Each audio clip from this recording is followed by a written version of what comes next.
नमस्कार भक्तांनो, श्री स्वामी समर्थ।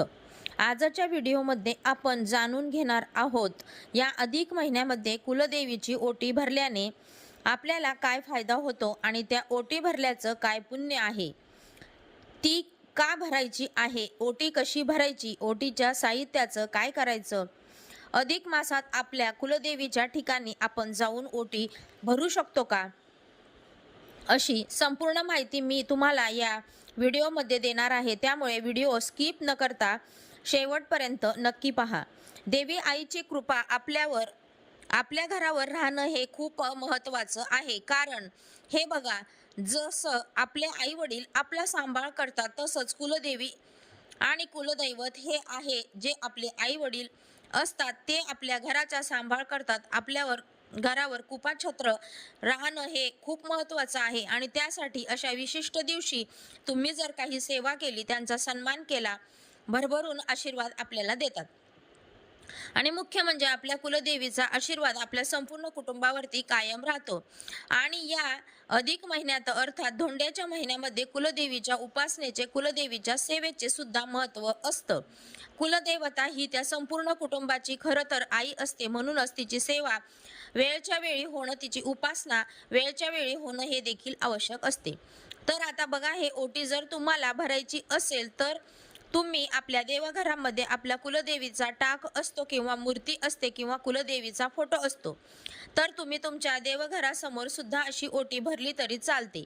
किंवा तुमच्या गावामध्ये, शहरामध्ये योगायोग तुमच्या कुलदेवीचं मंदिर असेल तर तिथे सुद्धा तुम्ही ओटी भरू शकता। किंवा आपल्या कुलदेवीचं जे मूळ ठिकाण असेल तर तिथे जाऊन देखील आपण कुलदेवतेची ओटी ही भरू शकतो। कारण अधिक मासामध्ये आपण कुलदेवीला तिच्या मूळ ठिकाणी जाऊन तिचा मान सन्मान हा करू शकतो। आता आपण जाणून घेऊया घरच्या घरी किंवा मंदिरात जाऊन आपल्या कुलदेवतेची ओटी कशी भरायची। देवीची ओटी भरणं हा आपला कुलदेवीचा कुळाचाराचा एक भाग असतो आणि कुलदेवीचा कुळाचार प्रत्येक घराण्याने पार पाडला पाहिजे। आणि त्यामुळे या महिन्यामध्ये तुम्ही सुद्धा आपल्या कुलदेवीची ओटी भरायला विसरू नका। तुम्ही कुलदेवीची ओटी तुमच्या घरी देखील भरू शकता। आता अधिक मास सध्या चालू आहे, तर आता कुठला पण मंगळवार येईल किंवा शुक्रवारी, अष्टमी किंवा पौर्णिमा, या दिवशी तुम्हाला कुलदेवीची ओटी ही भरायची आहे। आता आपण जाणून घेऊया देवीची ओटी भरण्यासाठी साहित्य काय काय लागतं।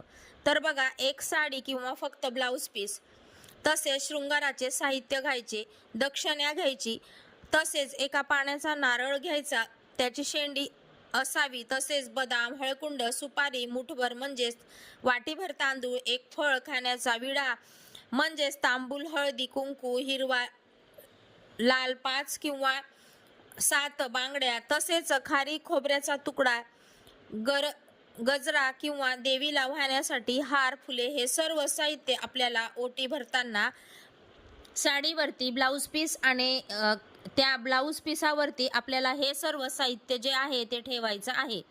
आता ओटी कशी भरायची, तर बघा, सर्वप्रथम तुम्हाला एक ताट घ्यायचं आहे। ताटामध्ये तुम्हाला एक साडी ठेवायची आहे। शक्यतोवर देवीच्या ओटीमध्ये नऊवारी साडी ठेवली जाते, तर ही साडी बऱ्यापैकी तुम्हाला छान अशी उघडून ठेवायची, घडी ती कुठेही उघडून ठेवायची आहे। आणि देवीला ती साडी आपण अर्पण करतो ती सुती किंवा रेशीम असावी। कारण बघा, सुती आणि रेशीम धाग्यांमध्ये देवांकडून येणाऱ्या सात्विक लहरी ग्रहण करण्याची, धरून ठेवण्याची क्षमता जी आहे ती इतर धाग्यांपेक्षा, इतर धाग्यांच्या तुलनेपेक्षा जास्त असते।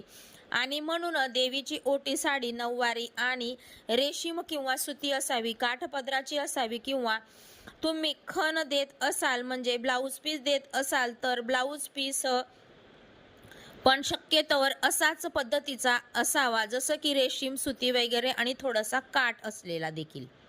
आता यानंतर दुसरी गोष्ट, साडीचा रंग जो आहे तो काळा किंवा निळा किंवा डार्क निळा अगदी असा नसावा। तुम्ही शक्यतो रोटीमध्ये बघा, लाल, केशरी, पिवळा, हिरवा, गुलाबी अशा रंगाची साडी जी आहे ती तुम्ही निवडू शकता। तर एका ताटामध्ये आपल्याला अशी साडी जी आहे ती ठेवायची आहे। त्यानंतर त्यावर आपल्याला खण ठेवायचा आहे, म्हणजे ब्लाउज पीस ठेवायचा आहे। त्यानंतर संपूर्ण पाण्याने भरलेला एक नारळ देखील ठेवायचा आहे। आणि त्यानंतर सुपारी, हळकुंड, बदाम आणि खारीक या गोष्टी तुम्हाला ठेवायच्या आहेत। 1 चमचा 1 रुपया नाणं यथाशक्तीने 11-21 रुपये या पैकी ठेवायचे आहेत. हिरवा किंवा लाल बांगड्या आणि त्यानंतर गजरा, त्यानंतर आपल्याला घरचे थोडेसे तांदूळ, त्यानंतर शृंगाराचे दागिने जेवढे तुम्हाला ठेवता येतील तेवढे 11-21.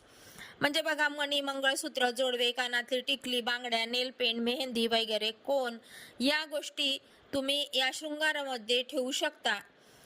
तर इतर प्रकारे ठेवायचे आहेत. आणि ओटी अर्पण करताना नारळाची जी शेंडी आहे ती त्या देवाकडे असली पाहिजे. आणि त्यानंतर ओटीमध्ये विडा सुद्धा ठेवला जातो. विडा म्हणजे काय? तो जे आपण पान खातो त्या पानाचा विडा बनवला जातो, तो देखील अर्पण करायचा असतो. त्याला तांबूळ देखील म्हणतात. जर हा विडा आहे तो तुम्हाला जिथे देवीचं मंदिर असतं तिथे तुम्हाला हा विडा सहज मिळून जाईन. यामध्ये बघा, तुम्हाला एक फळ तुम्हाला यामध्ये ठेवायचे आहे. केळी म्हणा, सफरचंद म्हणा, या गोष्टी तुम्हाला ठेवायच्या आहेत. आता हे संपूर्ण ताट जे आहे ते अशा प्रकारे तयार झाल्यानंतर त्या ताटाला तुम्हाला प्रथम हळदी कुंकू अक्षदा अर्पण करायच्या आहेत.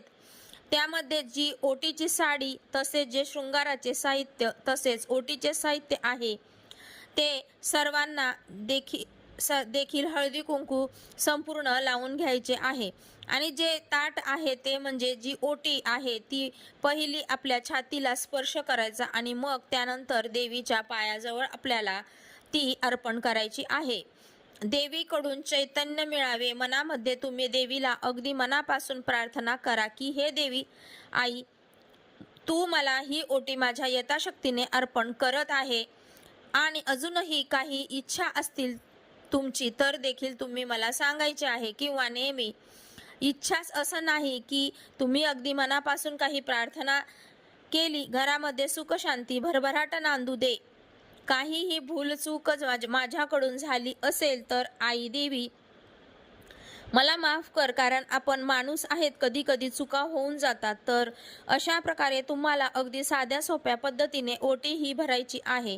तुम्ही तुमच्या कुलदेवीची ओटी घरच्या घरी अशा पद्धतीने भरू शकता. जर मंदिरात ओटी अर्पण केली तर त्या बदल्यात आपल्याला एक तर प्रसाद मिळतो किंवा देवीचा हार वगैरे मिळत असतो, तर ते आपण घरी येऊन देवाऱ्यामध्ये ठेवू शकतो. पण समजा तुम्ही घरी ओटी भरली तर त्या वस्तूंचं काय करायचं? तर ओटीतल्या त्या वस्तू, शृंगाराच्या दागिने, साडी वगैरे ह्या ज्या काही गोष्टी आहेत त्या आपण किंवा आपल्या घरातील महिला वापरू शकता आणि त्या आपण वापरायच्या आहेत.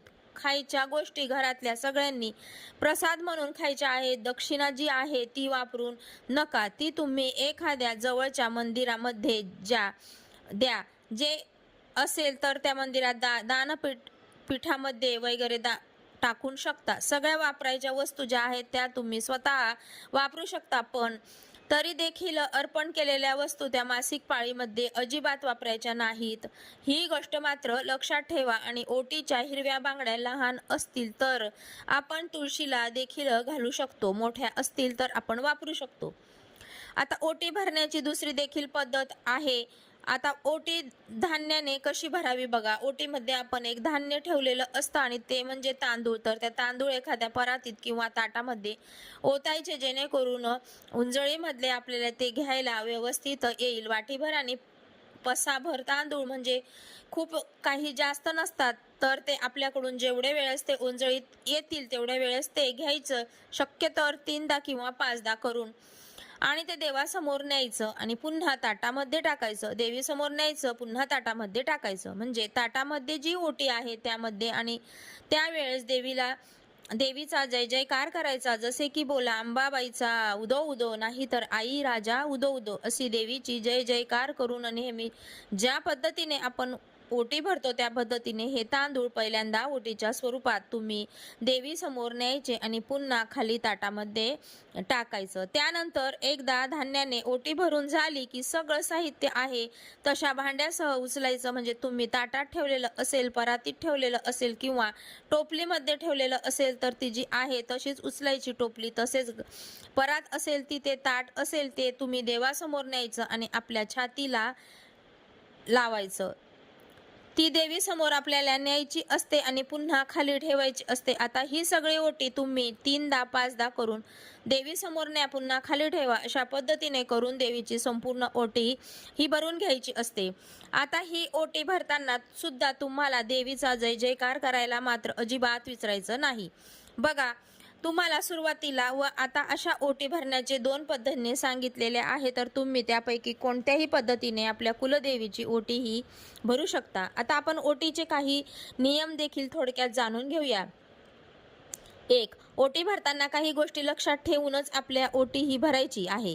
यथाशक्तीने तुम्ही ओटी भरा, पण ती मनापासून भरावी. एकदा छोटासा ब्लाऊज पीस आणि नारळाची ओटी भरली म्हणून देव माझ्यावर पावणार नाही, तसं नाही, अजिबात नाही, काही नाही. आपण देखील मनापासून केलेली जी भक्ती आहे ती जास्त प्रिय असते. मनापासून कुठलीही गोष्ट केली तर मग ती आई आपल्या हकेला नेहमीच धावून येते आणि म्हणून यथाशक्तीने तुम्हास ओटी ही भरायची आहे. 2.